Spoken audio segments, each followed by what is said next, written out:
নমস্কাৰ। প্ৰথমতে সকলোৰে ওচৰত আমি ক্ষমা প্ৰাৰ্থী, কাৰণ আমি সময়ত উপস্থিত হ'ব নোৱাৰিলোঁ।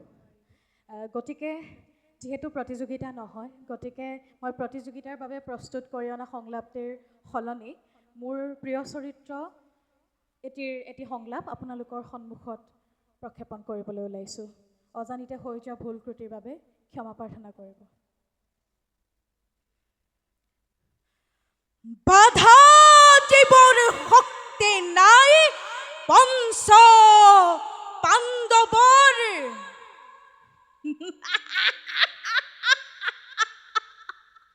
বাধা দিবৰ শক্তি আছে বুলি জানিলে কি কৰিবা দুৰ্যোধন, কি কৰিবা? চকুৰ আগত দেখিছা, চকুৰ আগত দেখিছা ভীষ্ম গ'ল, কৰ্ণ গৈছে, কৰ্ণ আকৌ পলাইছে,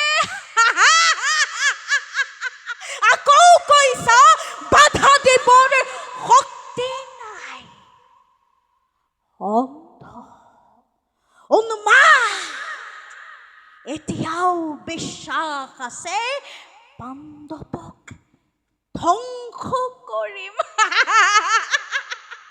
এতিয়াও বিশ্বাস আছে কুৰুক্ষেত্ৰত কৌৰৱৰ বিজয় ধ্বজা উৰুৱাম। প্ৰহ্লাদ, প্ৰহ্লাদ, তেজৰ পিৰণি থকালৈকে এই প্ৰহ্লাদ, এই উন্মাদনা থাকিব। যিদিনা তেজ চেঁচা পৰিব, গত মাৰিব, টনটনি আহিৰ কোচ খাই বেদ শগুনৰ ঠোঁটৰ আগত ওলমি থাকিব। সেইদিনা এই প্ৰহ্লাদ, এই উন্মাদনা ক'ত থাকিব?